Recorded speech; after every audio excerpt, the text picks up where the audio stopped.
So, this is my WWE Raw review, and this week's Raw was actually not bad.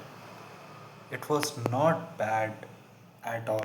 Like, I didn't expect it, especially the matches that you didn't expect would be good turned out to be good. Like the Jey Uso versus Bronson Reed match, Braun Breaker match was great. Like Jey Uso was bleeding. Braun Breaker almost injured himself at the start of the match. At the start, even the starting segment at the start, it was very boring. Seth and Paul Heyman saying the same things over again, doing the same introduction.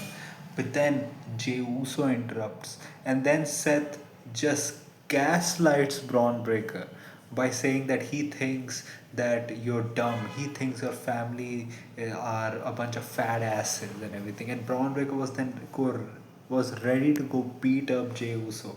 Like Paul Heyman, like talking about all the ECW legends and then also adding the late great to Tommy Dreamer. I don't know what he said on his Busted Open podcast for Paul Heyman to do this.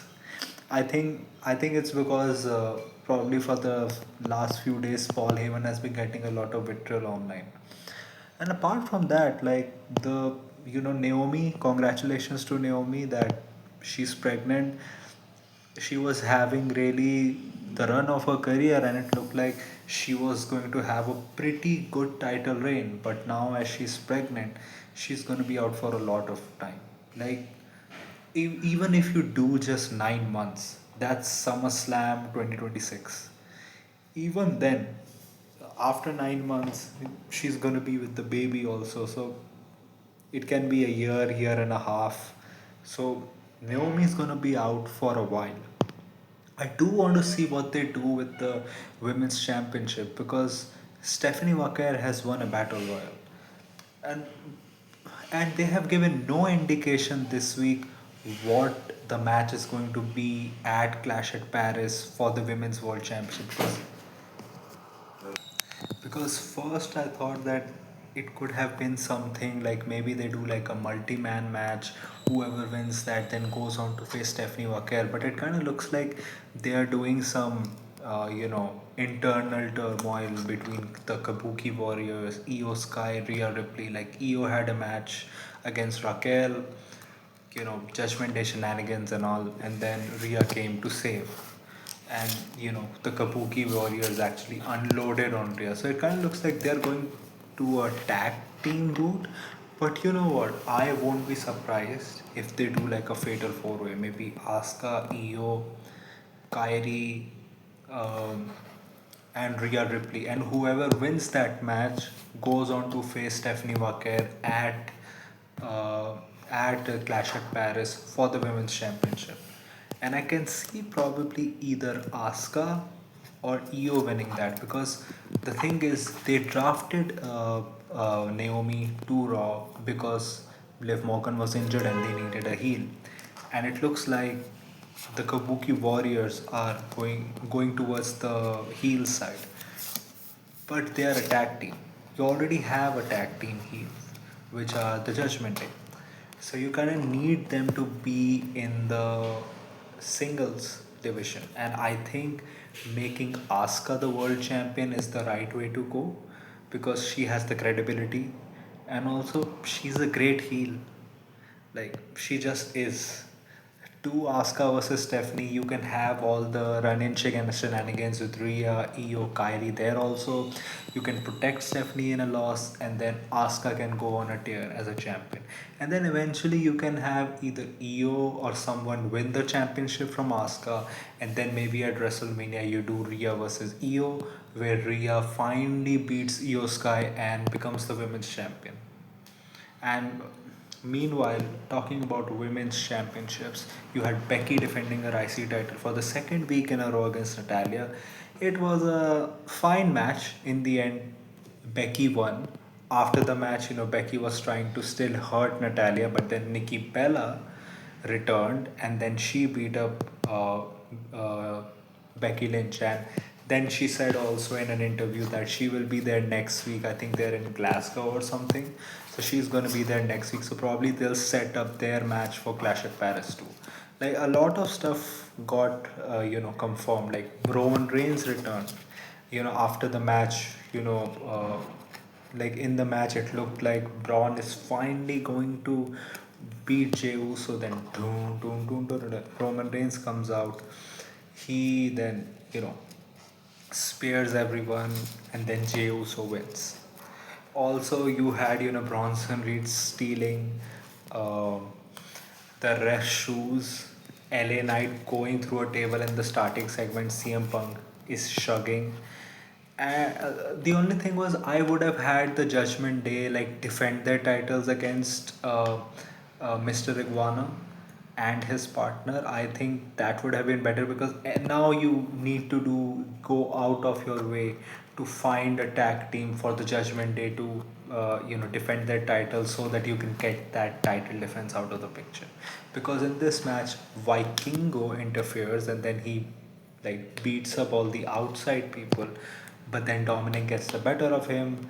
That causes a distraction, and then Judgment Day wins.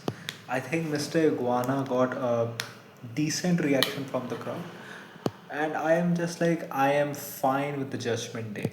It's just that it it would feel better if they actually have a storyline with the tag team championships. They could have had those getting defended here also. And like it's confirmed that Dominic is going to face El Hijo del Vikingo at Worlds Collide on September 12th. Like he was also discussing with El Grande Americano backstage. And also, in another backstage interview, Sheamus confirmed that he's facing Rusev in a Donnybrook match at Clash at Paris. Finally, this feud is ending. This feud has been going on for a while, but it has been so so. Like they have put minimal effort, like just enough effort that it can be classified as a feud. They have done like one Rusev Redeemer promo backstage, otherwise, it's just have been like backstage segments once in 2 weeks, maybe a match once in 3 weeks, and then this feud. So this feud does lack like a lot of like big meaty men slapping meat, even though their matches have been good. It just doesn't feel like they care enough about that. I just hope that Rusev goes into this match. It will be a hot crowd in Paris, and Rusev wins. Like Sheamus doesn't lose anything. Rusev can win, and maybe Dom defends against AJ Styles. AJ Styles can maybe win, or even Dom wins, and then you can have Rusev going after the IC title, and maybe you do more Rusev like redeemer stuff, like him in his backstage, like in his vignettes, redeemer stuff with him. You also had Bailey. Like it was kind of goofy though, like because last week's promo kind of made it seem like it's something that is going on in like internal, and it's like it's something, a blast from the past that is kind of like affecting her. I did not expect it to be like a being. Like her inner voice is literally a being now because of the way that it was talking like multiple times that we were the SmackDown Women's Champion for like a year or something. Maybe you need to go back, and Bailey like fighting against Bailey essentially saying she doesn't know what to do. And then in the end, do you need a hug? I do think this can be the end of the Bailey vignettes, and maybe next week or something, you just see Bailey come out in a hugger costume and maybe like surprise Lyra, and Lyra is like, "What the fuck is happening?" And maybe that can then lead to Bailey being the hugger, but not like really getting into the character, maybe getting a little bit malfunctioned in the middle. Like you can see the ding dong Bailey coming out, and then finally, when it comes out, Bailey turns heel, and then she just goes on a rampage. I think that's what's probably gonna happen with that. So yeah, Raw was fine. It was better than last week. Like this week, actually, you didn't have the fifth straight DQ finish this week. Like people cared about the matches, people cared about the segments, and that's what you can say. And we got Roman Reigns. Roman Reigns has challenged Bronson Reed, so probably Roman is gonna face Bronson Reed at Clash. So yeah, that was my review. What did you think about the show? Tell me in the comments. If you like my video and if you like this review, tell me in the comment section. If you like this type of content, like this video, share and subscribe. If you don't, then share it with those who do. My social media accounts, which are my Twitter/X account and my Instagram account, links are in the description. So go follow me on that. My UPI ID link, which is shareboy@OKICICI, is also in the description. So go donate any amount of money which you can, which can help me make YouTube a permanent career option. So that was it for today. So thank you. Goodbye. Alvida.